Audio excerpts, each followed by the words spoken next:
शिव पुराण अध्याय 4 ब्रह्मा द्वारा शिवलिंग की स्तुति और शिव का वरदान। हर हर महादेव।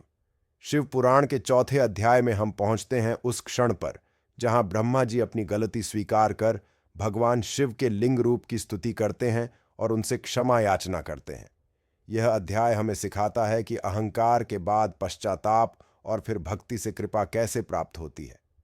पिछले अध्याय में आपने सुना कि ब्रह्मा जी ने झूठ बोलकर शिवलिंग का शीर्ष देखने का दावा किया था। इस झूठ पर भगवान शिव क्रोधित हुए और कहा, हे ब्रह्मा, तुमने झूठ बोला है, इसलिए पृथ्वी पर तुम्हारी पूजा नहीं होगी। अब ब्रह्मा जी को अपने कृत्य पर गहरा पछतावा होता है।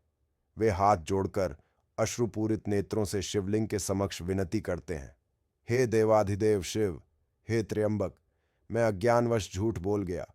मेरा उद्देश्य आपकी महिमा को कम करना नहीं था, बल्कि स्वयं को श्रेष्ठ मान बैठा। कृपया मुझे क्षमा करें। इसके बाद ब्रह्मा जी करते हैं भगवान शिव की स्तुति, जिसमें वे उन्हें अनंत, अव्यक्त, परम ब्रह्म, काल का भी काल, द्वंद्व से परे और करुणा सागर बताते हैं। वे कहते हैं, आप ही सृष्टि के कारण हैं, पालनकर्ता और संहारक भी आप ही हैं, कि बिना न कोई जन्म है न मोक्ष, आप निराकार होते हुए भी सबके भीतर विराजमान है। ब्रह्मा जी की यह स्तुति भक्ति, विनम्रता और ज्ञान का अद्भुत संगम है। शिवलिंग से दिव्य प्रकाश प्रकट होता है और उसी से प्रकट होते हैं स्वयं भगवान शिव। उनकी जटाओं से गंगा प्रवाहित हो रही है, त्रिनेत्रों से तेज निकल रहा है और गले में नाक विराजमान है।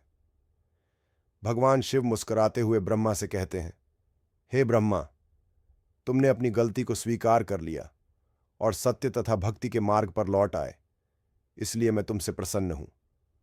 शिव कहते हैं, हे ब्रह्मा, भले ही तुम्हारी पूजा पृथ्वी पर नहीं होगी, परंतु तुम सृष्टिकर्ता के रूप में आदर के पात्र रहोगे, और जो भी इस कथा को श्रद्धा से सुनेगा या पढ़ेगा, उसे अपने पापों से मुक्ति मिलेगी।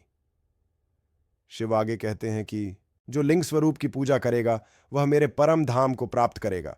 लिंग पूजन से ब्रह्मा, विष्णु और शिव तीनों की कृपा मिलती है। यह अध्याय हमें 3 महत्वपूर्ण जीवन सूत्र देता है।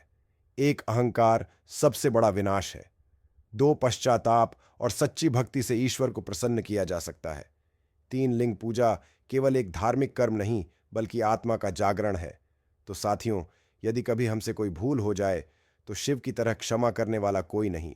बस मन में भक्ति हो, हृदय में नम्रता हो और वाणी में ओम नमः शिवाय, हर हर महादेव, ओम नमः शिवाय, डबल डैगर।